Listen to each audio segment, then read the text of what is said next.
I found this message, and I thought, oh, I like that title. It just kind of came up on my YouTube feed because the algorithm must have wanted me to watch it because of history of my viewing or something like that. And I said, okay. And I just played this message, and I was working out, listening to this message, and I just couldn't believe just how wonderful this message was. And it was a message to awaken your faith. And I want to tell you one thing that preacher said. He said the greatest way to grow your faith is this. And then he listed it. Do you want to know what it is? And I had never heard this before, but it made so much sense when he said it, because faith feels like a mystery. How do you grow your faith? How do I have bigger faith? How do I have better faith? Jesus even said, if you would only believe, all these things would be possible. You're going to see greater things than these. You will do greater things than me, Jesus even said, with faith.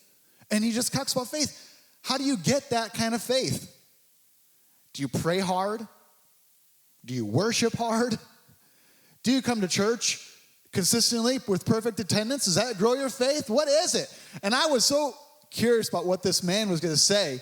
And I'll tell you what he said right now. The greatest way to grow your faith is through experience. Experience. Going on a missions trip will grow your faith in God. To witness salvations and healings and hundreds, if not sometimes on these trips, thousands of people get saved. Trust me, your faith will grow. And he just said, you've got to get out there and start doing stuff. Your faith does not grow sitting on the rocking chair. A lot of movement, he said, just not getting anywhere. And too many rocking chair Christians is what he was saying. And faith is grown when you get out and do something. You want your faith to grow? Go ahead and just start going out every weekend street witnessing. Your faith will grow. Preaching a sermon always builds your faith. Writing it, studying it, memorizing it, teaching it, preaching it. As I preach it, it affects me too. My faith grows. Doing something for the Lord, as I believe, may be the best way to grow your faith in God and grow your faith as a Christian. We've got to be very careful, though, that we learn the right lessons along the way in life. I've led maybe 20 to 30 missions trips, which I believe is a wonderful way for a man or a woman to grow their faith, fall deeper in love with the Lord, and experience all that God has for them. I truly believe it's one of the best ways to do that. But I've led so many trips, and many times a few people won't learn the lessons or the right lessons on the missions trip. They'll actually learn wrong lessons on the missions trip. And they'll come home from the trip hurt, jaded, full of regret, missed opportunities, and angry at times. I've actually seen people come home angry from the mission trip and never come back to church ever again. While others, and the majority of the rest of us, 90% of us, came home full of faith and power and vision and wisdom and better relationships, and we were pressing into the Lord. And so just because you're going on a trip doesn't just guarantee that all of a sudden your faith is going to grow. It's really more likely up to your heart and how you receive the world around you. Amen. I heard an amen. I like that.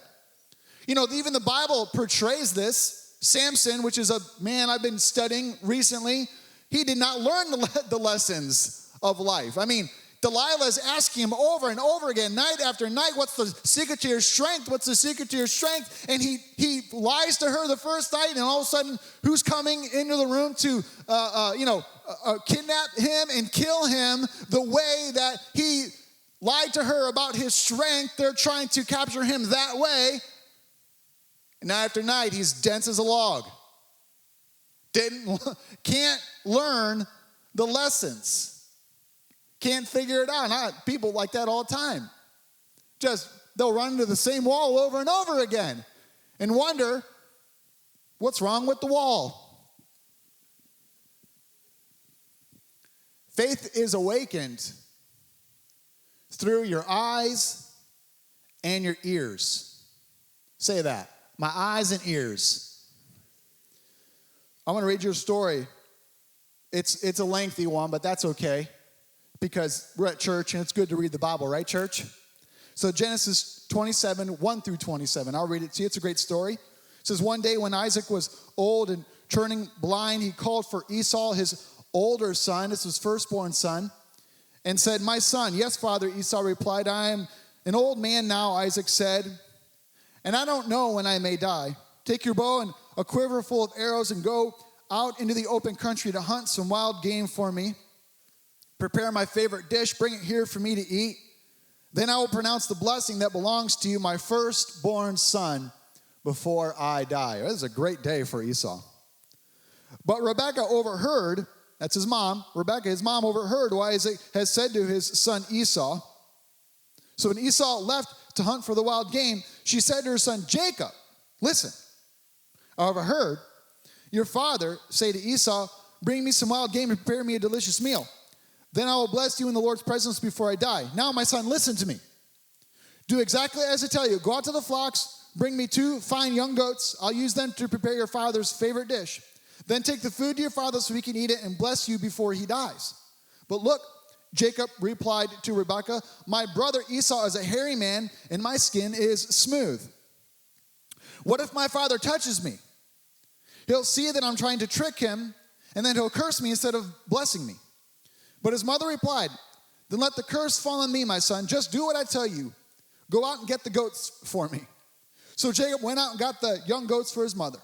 Rebekah took them and prepared a delicious meal, just the way Isaac liked it. Then she took Esau's favorite clothes, which were there in the house, and gave them to her younger son Jacob. She covered his arms and the smooth part of his neck with the skin of the young goat. Then she gave Jacob the delicious meal, including the freshly baked bread. So Jacob took the food to his father. My father, he said. Yes, my son, Isaac answered. Who are you, Esau or Jacob? Jacob replied, now this is a lie.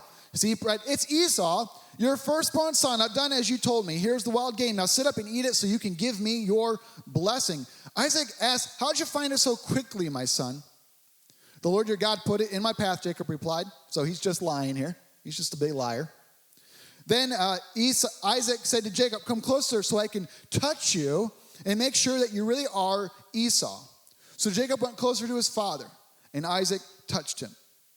The voice is Jacob's, but the hands are Esau's, Isaac said. But he did not recognize Jacob because Jacob's hands felt hairy, just like Esau's. So Isaac prepared to bless Jacob. But are you really my son Esau? He asked. Yes, I am, Jacob replied. Then Isaac said, now, my son, bring me the wild game. Let me eat it, then I'll give you my blessing. So Jacob took the food to his father, and Isaac ate it. And he also drank the wine that Jacob served him. Then Isaac said to Jacob, please come a little closer and kiss me, my son. So Jacob went over and kissed him. And when Isaac caught the smell of his clothes, which he was wearing Esau's clothes, remember that? When Isaac caught the smell of his clothes, he was finally convinced. He thought he was smelling Esau.